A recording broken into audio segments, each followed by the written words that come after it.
We are podcastvideos.com. Our goal is to educate, enlighten, engage, and entertain. We believe in the power of love and transformation through storytelling.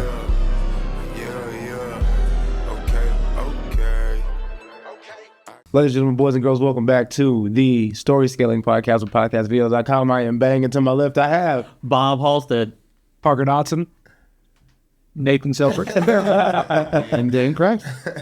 You guys, we've got a super exciting episode. Today, we're going to jump straight into it. Describe yourself in 3 songs. Is that what I said? Yeah. Yeah. Describe your life. Describe your life in 3 songs. Life. So who wants to go first, right? I feel like we all have to impress the musician. I feel like Dan seemed really into it, so I'm gonna let Dan go first. He's even got to work on his show the camera. notes. Oh yeah, I didn't want to lock up and be like, Yeah, fair enough.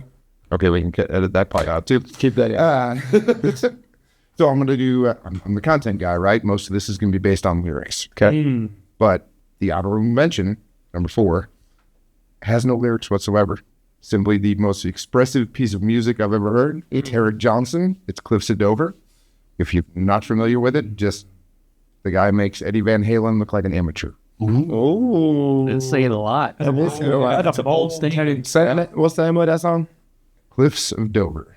Okay, you can keep going. I'm just looking it up. Yep. Okay. So number 3 would be a deep What cut. number was that? That was my honorable. That's I can imagine lyrics. So you're working 3-1. Yep. 3-1. I just do it in that. Well, why does it matter? Tell us why you picked those songs. I'm going to. Okay. I'm that sorry. I've got a deep cut from Pearl Jam. Wish List. Simply aspiration. Not their most popular, not off their best album, but it's just, they say, I wish I was, and it's all cool. And they're back on tour now, right? I don't know. Last time I saw Eddie Vedder play, he was singing the national anthem in a Cubs game. So I'm not sure where they're at these days. Yep. So, number 2, Boys of Summer. I will let anybody pick the original Don Henley version or the Atari's cover. They're both excellent. It's just about, people you don't see all the time, you still have a relationship with, and it just doesn't matter. It's that easy. Number 1, I can't believe I'm going to tell the internet this. I'm here. Taylor Swift. They're closer than you think. I don't know. Mariah Carey. Wow. Okay. All the one for people. I'm going to go with Royals from Lorde. I would have gotten that. Figuring out what you want out of life. The world tells you you're supposed to want, and then just living your life until you get there. Can we snap it up for Dan? Oh, Dan came in strong. That's fire. Plus, that beat's awesome. That's a fire song. I used to really, really like that song. I haven't heard it in a while. Well, I heard it in a while. I just ain't heard it, but I imagine it's still good. All right, Bob seems to have put a little bit of thought into this.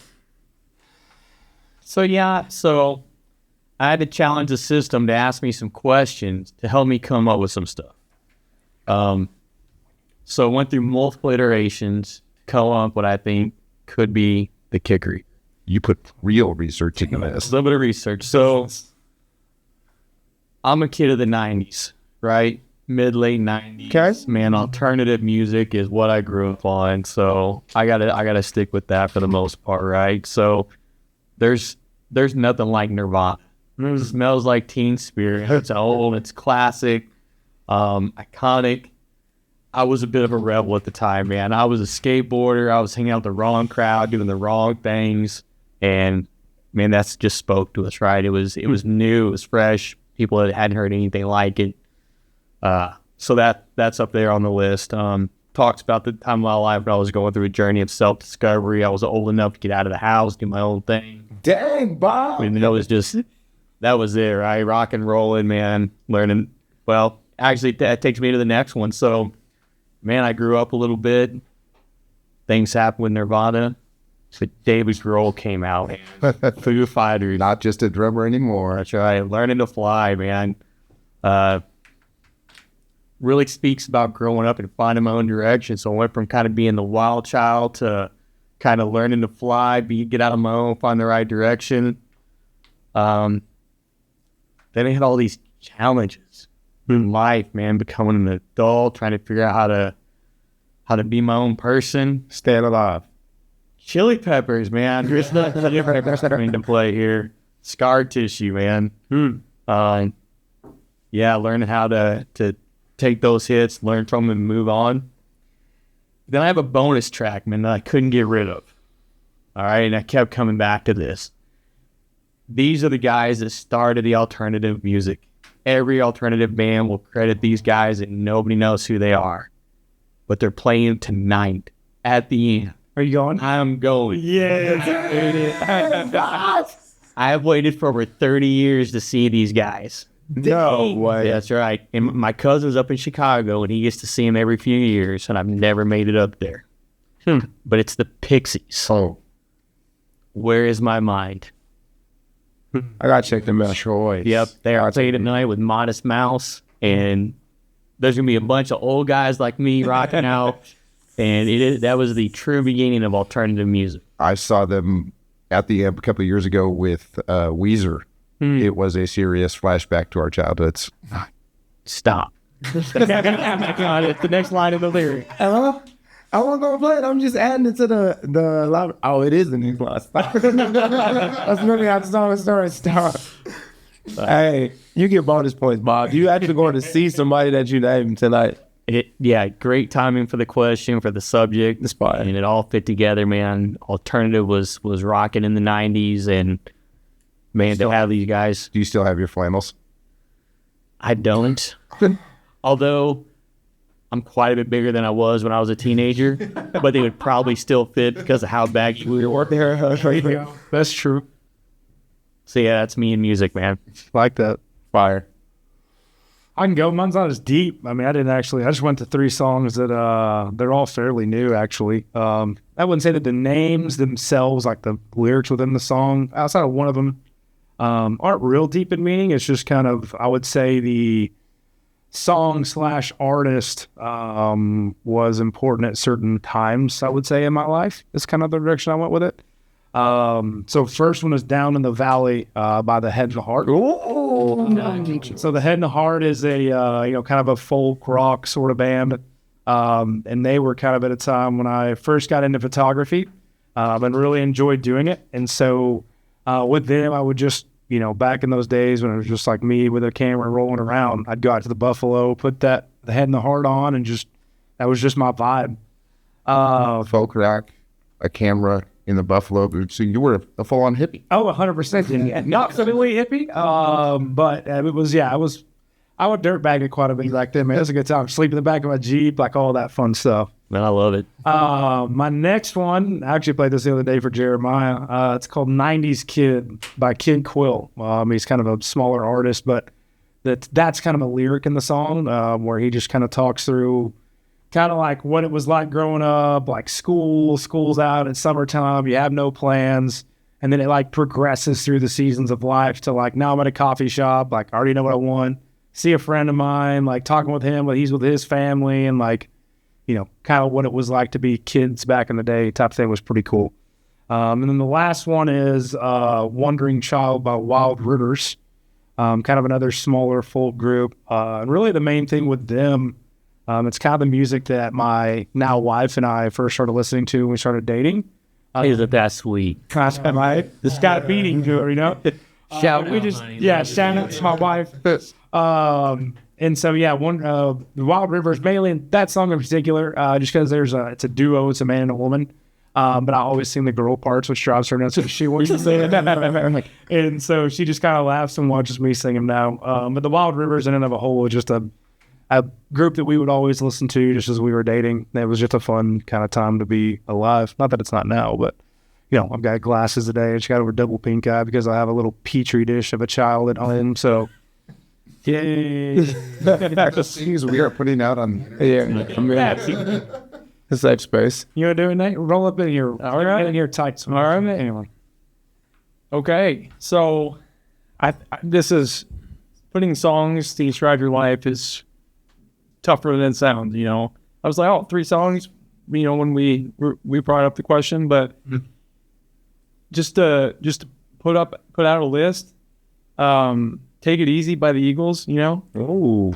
I feel like at my point at this point in my life, pretty easy going, kind of taking it as it goes. And that's a song that anybody can relate to, Like that. Yeah, it's the lyrics, it's the timelessness of the song, it's of that era. I just liked that kind of style. So Old Soul Nate. Old Soul Nate, exactly. Yeah, It's a classic even when Bob and I were young. So that would be one. Two would be Bad News by Leon Bridges. Yeah.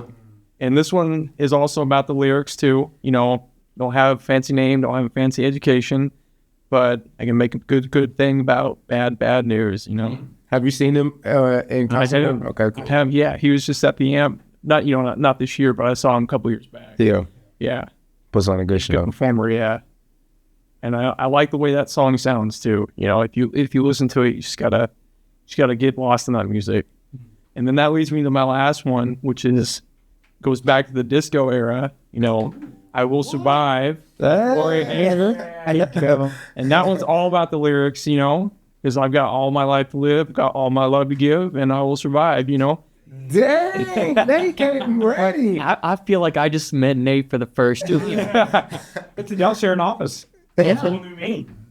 That's fire. I think I grew up with Cake's cover of that, which is a little more vulgar. A little bit. Everybody got great lists so far. They can't hear your own songs. You didn't say that. Just saying. All right. Can't take the easy road. Stay up status out right now. But Yeah, you asked the question. Now you're on. all right, here we go. First one, Is This Love by Bob Marley. Okay. He's one of my top artists. I grew up A lot of good messages. a lot of good messaging. I think he's one of the reasons kind of how I fell in love with like you were saying, the importance of lyrics in songs. Yeah. Like we was listening to this stuff as children, not even realizing that it was just like boosting our psyche just off of the positivity he was spreading. So Is This Love is one. I grew up on Lil Wayne and the Hot Boys. Okay. So they got a song that was very popular that dropped in the 99s to the 2000s. I'm not going to mention that one, but everybody know that one. But Wayne is probably one of my favorite artists of all time. And so he had a song called Hustler Music. Yeah. And it just kind of puts you in that mindset of like, okay, I got to go grind and I got to go get it. And so that'll make the list. And there is a R&B soul singer named Cleo Soul.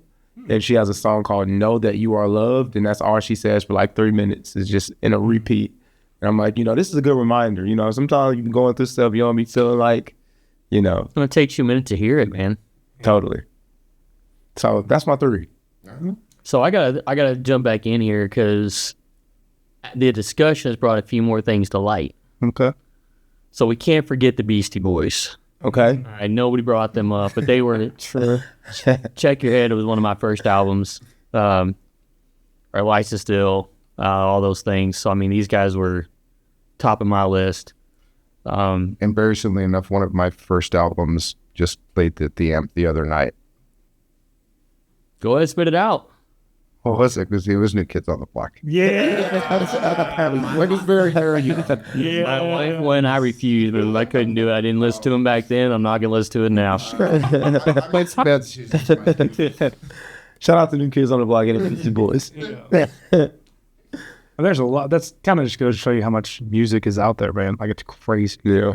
When I got to circle back on Parker a little bit, singing the female spots there, reminded me of a ride. So my daughter and I were heading to the Buffalo for her first canoe trip. Had the truck loaded up. First time we've ever had a girl on a canoe trip. Bunch of guys, weekend long trip. And there we were singing Pink. Give me just one reason. Yes. We had our different parts, and I was trying to sing high, and it was ugly. It was rough. But talking about, 30 points in our life, right? Oh, I never said I could sing it good, but I definitely sang the parts. Just mainly one point where she really gets into it. Claire just always stops and I see her cut her eyes over at me, and I'm like, oh, I got this. All right. That's pretty good. I'm not doing it right now off the rib. Grab that mic. One of these days I will. That's what I got. I like that. That was good. Good topic, good session, good memory. Good session, guys. Yep. And now we'll jump off come back for another one and go completely a different direction next time. Well, and that's what makes it so fun with doing a podcast or whatever else it is. And the usage of the studios in and of itself is, it's like, we're not really talking about a particular matter. We're just sharing cool stories. Stuff that we can look back on, years down the road and say, oh yeah, I forgot about that song. Or I forgot about this. Or, Nate went off and had a very cool life that was beyond us, with his long hair. Bob apparently had to wait out some statutes of limitations for things he did. Yeah. No comment. I plead the third night. Episode 1.